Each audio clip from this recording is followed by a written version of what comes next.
Oui, alors ça, c'est la réflexion qu'on peut faire sur l'élection de Macron.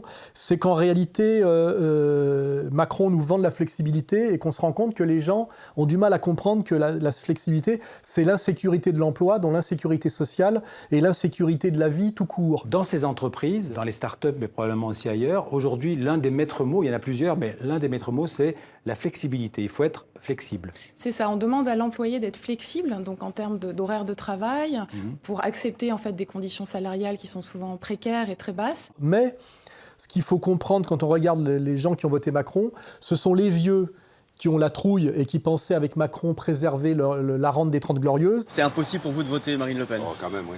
Pourquoi? Je crois que si Marine Le Pen passe, ça risque d'être une catastrophe économique. La sortie de l'euro, c'est une hérésie pour moi. Déjà, les Français ont eu du mal à s'adapter à la nouvelle monnaie.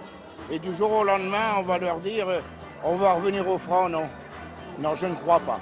On va voir effectivement qu'ils vont payer pour leur lâcheté, leur frilosité et leur incompréhension profonde de ce que c'est que le politique, puisqu'en fait Macron va, après avoir fait semblant de découvrir le trou de 8 milliards... Nous héritons donc d'un dérapage de plus de 8 milliards d'euros.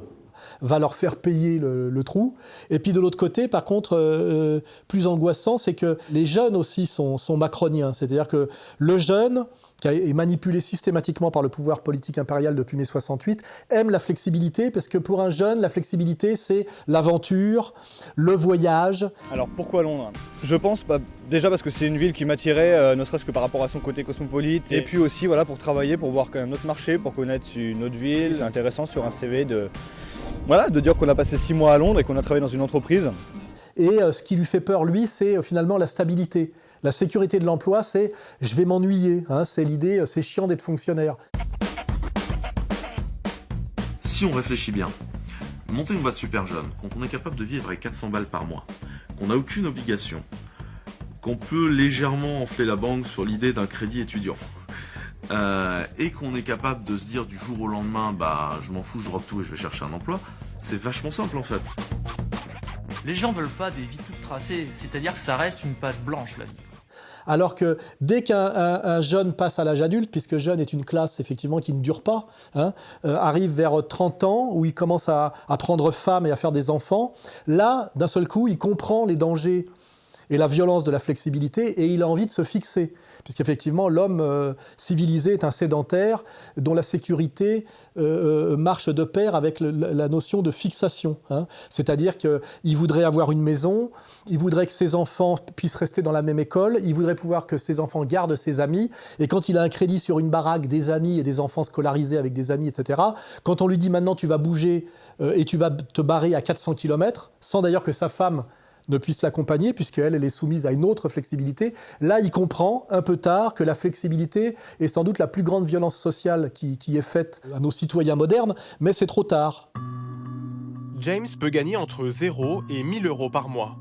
Il enchaîne ce genre de contrat flexible depuis 2 ans. Il nous en montre un.